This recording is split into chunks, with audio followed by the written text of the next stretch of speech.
Hi guys, in this video I talk about some of my dodgy Grindr experiences and just waffle on a bit really. My hair's really long because, as you know, the UK's in lockdown and we can't do anything about it at the moment. So I'm going to be stuck with that one till next month when the hairdressers reopen. But yeah, if you want to hear me waffle on about Grindr, enjoy the video. So I wanted to talk to you guys about my Grindr experiences, what it's been like to be gay. Just a bit about that whole life really. It is a completely different world. I mean, Grindr can be a relationship finding tool. It's just a whole world.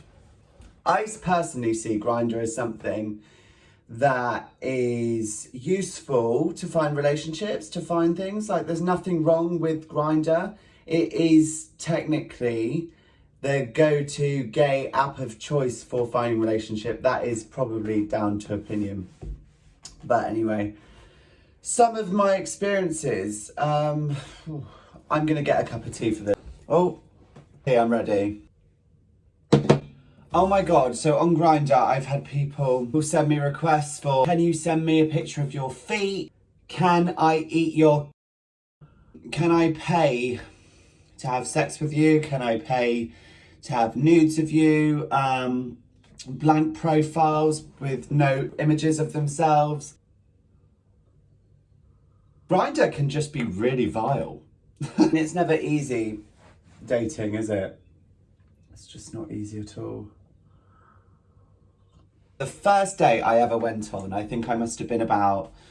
I was 16 years old at the time, and I'm sure I lied and said I was 18 years old to the guy who I was meeting. I think I said I was 18, but it must have been obvious that I wasn't 18 because when I was 16, I looked about 12.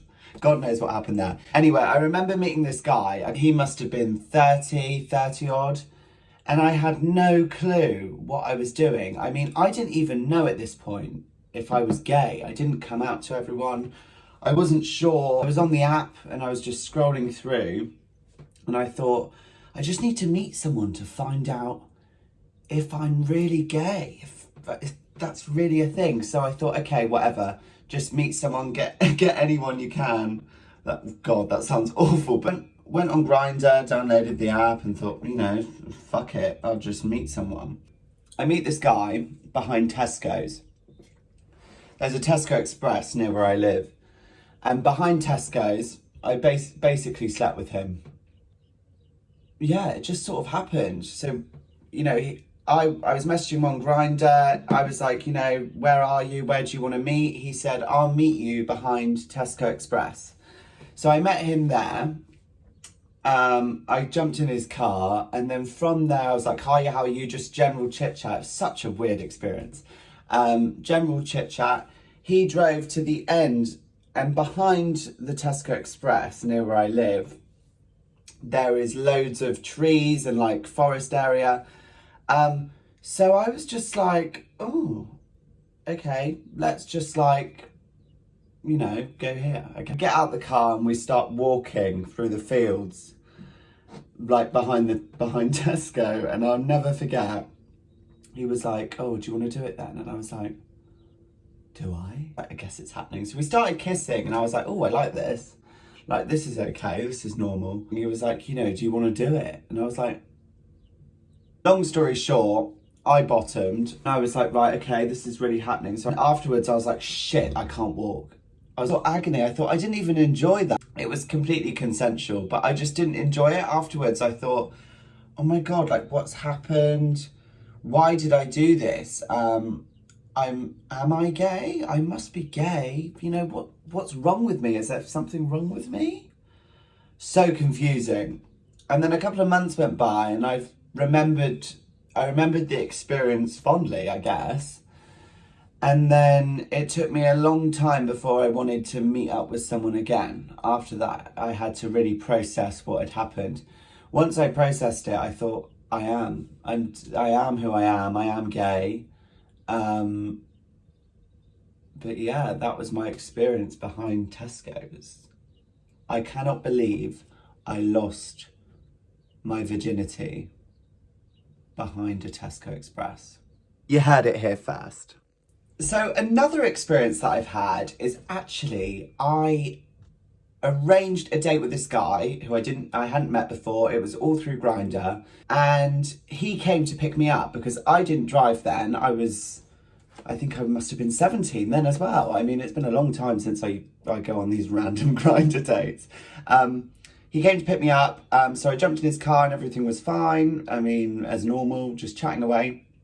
He seemed like a nice guy, really nice looking, great guy. I was really insecure at this part of my life. Like when I was younger, I mean, I was chubbier than what I am now. I wasn't confident. I didn't know who I was then, and so it's understandable. But anyway, so I meet this guy. I go back to his place. He snuck me in through a back door into his house because his parents didn't know that he was obviously having people there. So he snuck me through his house, but he didn't want to open the door to make it really loud. So he was like, "You're going to have to climb through my bedroom window." And I was like, "Through your window?" So you can imagine me, a chubbier me, climbing through a window. I mean, it was ridiculous. So managed to jam myself through this window. And we start kissing and sleeping with each other.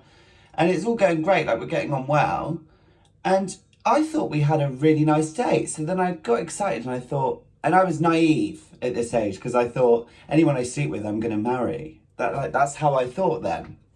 So I said, on the drive home, when he was driving me home, I said, "Will we meet again? Will we, will we ever meet up again?"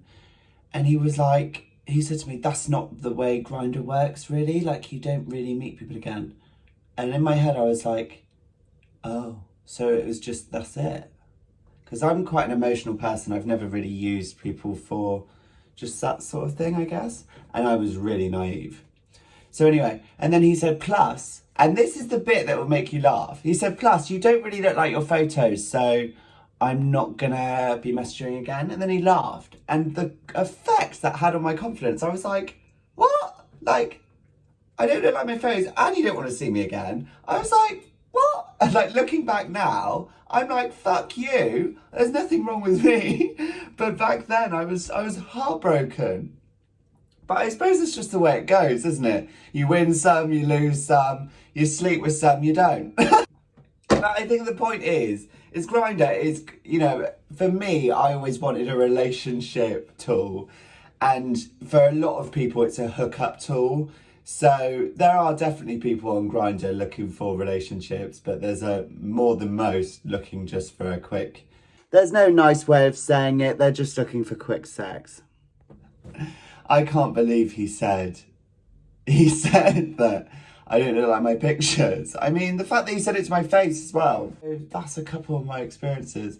Grindr is a very funny app. I mean, it is controversial, I know, and a lot of people do laugh, but it's just the way it is. When you're single and that's what you need to do to get yourself back out there, then you shouldn't really be shamed for it because we've all got to do what we got to do. But thanks so much for watching, guys. I hope I didn't scare you off with those couple of stories. But yeah, thanks for watching. Please like, comment, subscribe. All that helps me so much, as my YouTube is a really small account at the moment and I'm still trying to build it up. So I look forward to spending more time with you.